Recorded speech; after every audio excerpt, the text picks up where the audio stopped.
Ayan, so hello, what's up po ulit mga ka-backyard. Ano binigay mo, Jack? Vitamins.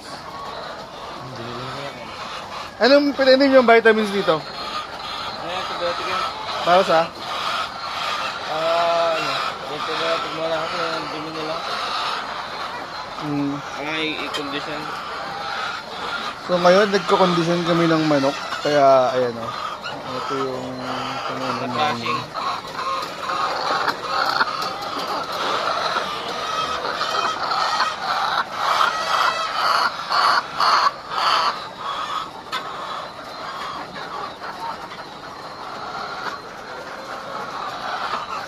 Nababasahan naman yung pakainin namin. So, ayan. Medyo tumahimik na sila dahil nakakakain ha. So ito, ipon namin to. So ngayon, as per ano namin, ang average na tray is isa't kalahating tray kada araw itong batch na to. So isa't kalahating tray ang production namin ngayon dito. So pag natapon din, check.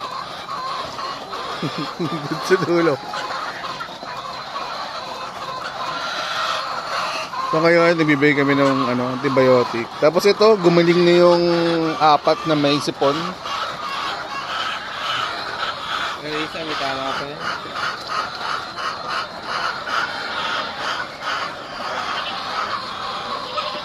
Nakadilat ako na. Kaya nga, nakadilat na. Hindi, no? Ito, may ano ako dyan, may gamot ako dyan, bigay. Tablet. O yung tablet nga, meron akong binili. Nasa sasakyan. May binili akong tablet nasa sasakyan. So, ito yung pikit na pikit eh. Oo, kaya nga, mga ito. medyo nakadilat na yung mga ano namin.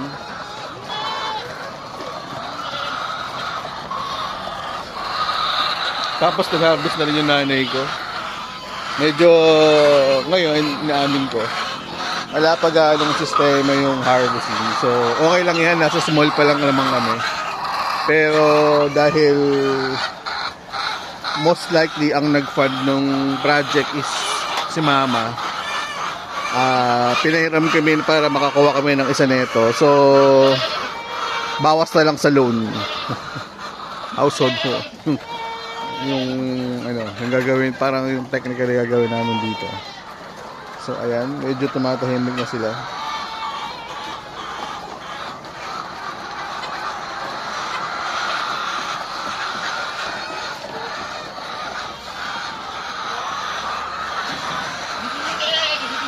Medyo maayos na yung mga dumi ng mga manok natin.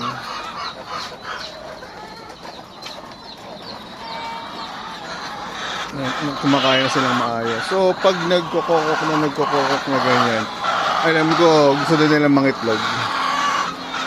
So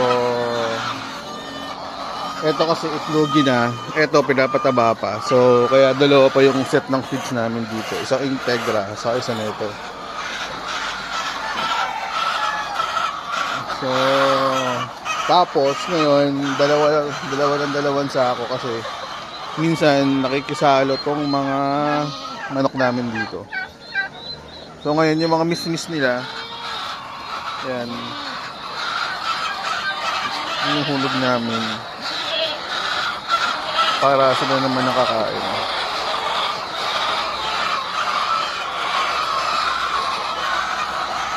So siguro dito muna. Ito ngayon yung habang nagpa-flashing kami ng para pang kondisyon sa mga manok. So ayan, ito ngayon yung aming as of now medyo okay na, nangitlog na simula nung first week ng February. Tapos ayan, ma-harvest naman na kami. So yun lang, salamat.